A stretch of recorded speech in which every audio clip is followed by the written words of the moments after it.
ce qui laisse cette impression, c'est que finalement, son match le plus. Alors, il y a eu le match contre Roublev, mais son match le plus facile du tournoi, c'est presque la finale. C'est ça le Oui, problème, c'est que ça laisse une Ouais. impression, effectivement, une différence un petit peu comme la finale de Roland-Garros, où on se dit, bon, bah, la finale, elle a été jouée avant, et puis finalement, bon, c'est ça qui renforce en tout cas cette impression qu'il y avait vraiment lui et les autres. Mais c'était particulièrement vrai en finale. Mais mine de rien, il a quand même 3 matchs qui sont. Il y en a un qui est vraiment sur un fil tout près de perdre, et il y en a 2 contre Tsitsipas et contre Fritz où il faut vraiment qu'il joue du très bon tennis. Mais oui, la finale, c'est sûr qu'il n'y a pas eu de match. Et là, je suis d'accord avec Maxime. Le problème, c'est qu'on a l'impression, alors c'est peut-être trompeur, mais que Casper Ruud lui-même n'y croit pas. Ce qui est étonnant, Laurent, c'est quand on voit sa défaite face à Runeux en finale d'un Master 1000, comment on a cette sensation derrière que sur le Masters, les autres sont loin mentalement, alors que clairement, quelques jours avant, il prend quand même une déculottée dans sa tête face à un joueur contre qui il ne devait jamais perdre. Alors, Ouais. est-ce que c'est Novak qui a cette faculté mentale à chaque fois qu'il prend un coup dans le visage d'à chaque fois rebondir, et ce qui a fait de lui un excellent joueur en finale, notamment face à Ruud, pour corriger justement la finale de Bercy. Mais on a l'impression qu'il surfait sur une confiance énorme. Je pense que cette défaite-là, en finale, il ne l'a pas encore digérée. En tout cas, il l'a digérée au Masters très vite. Mais il était incontestable, mais avec quand même des moments où il se faisait challenger par les plus jeunes. Et ce qui est étonnant sur ce Masters, c'est que ça n'est pas arrivé, alors que ce sont des joueurs qui font partie des 8 meilleurs joueurs du monde. Alors, Runeux est plus très loin maintenant.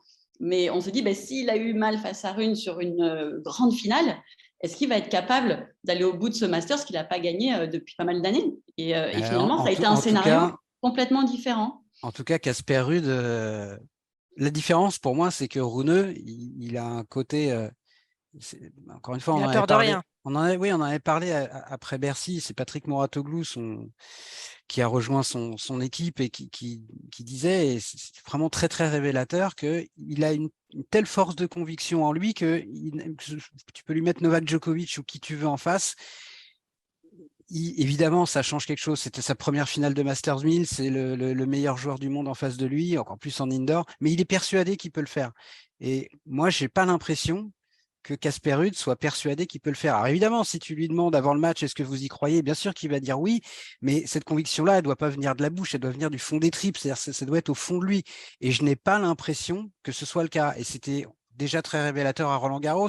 Alors c'était encore pire pour lui parce qu'il jouait Rafael Nadal sur le central de Roland-Garros en finale. Donc déjà, tu sais que jamais personne a réussi à battre Nadal en finale de Roland-Garros. Donc il va se dire pourquoi lui, c'est son idole de jeunesse. Et dès le couloir, je ne sais pas si vous vous souvenez, mais on voit Nadal qui fait des bonds dans tous les sens.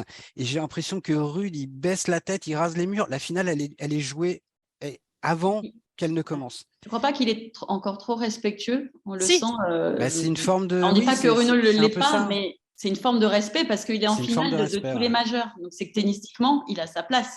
Alors oui, bien sûr, il est clairement à sa place. C'est un joueur qui est tellement régulier aujourd'hui, tellement solide et qui a un niveau plancher qui est tellement élevé, qui gagne énormément de matchs. Il est très très difficile à battre. Mais là, on parle de finale contre des joueurs qui lui sont déjà intrinsèquement supérieurs. En plus, dans ce contexte-là, c'est-à-dire que s'il avait Djokovic en finale sur terre battue et Nadal en finale sur indoor, ça aurait peut-être été un petit peu plus équilibré. Je ne pense pas qu'il aurait gagné, mais ça aurait été peut-être là, c'est le pire contexte pour lui. Mais il a un côté peut-être presque trop gentil, quoi. Il a dit qu'il allait essayer de gagner ce match. Voilà, c'est ça le grand problème. Oui. C'est-à-dire que Laurent parle d'impression, mais le problème, c'est que cette impression, elle est confirmée par ses propos. C'est-à-dire, je vais essayer de voir si je peux le battre, et puis à la fin, après s'être fait battre, justement, en finale, il dit oh, il était trop fort, donc finalement, j'ai pas de regrets. Il faut voir qui c'était en face. Bah oui, mais si à un moment, tu te défais pas de cette montagne qui est réelle en face de toi, mais que tu te surreprésentes peut-être avant même de jouer, tu vas pas faire d'exploit, tu vas pas sortir de grandes performances parce que il faut être capable d'une certaine façon de faire abstraction de tout le palmarès, de tout ce que représente un Novak Djokovic. Mais c'est ce qu'a très bien fait Runeux et c'est ce qu'a très bien fait Alcaraz aussi. Mais voilà, Paradoxalement, c'est les plus en jeunes. arrivant sur le court, il s'est pas dit, enfin, même si c'est Djokovic, il s'est dit je peux le battre. je vais le battre, je vais le bouffer. Alors évidemment, Djokovic avait le contrôle du match et s'il s'était pas un peu, et s'il n'avait pas connu une petite baisse, il aurait peut-être gagné en 2-7 contre Runeux et on n'en aurait pas parlé de la même manière. Mais à aucun moment dans le match, il ne renonce, Runeux. Rude, tu sens qu'après la perte du premier set 7-5, c'est fini en fait. Il y a plus. Il sait que s'il a cru peut-être 30 secondes à sa chance, ces 30 secondes se sont envolées, quoi. Et très, très, très rapidement.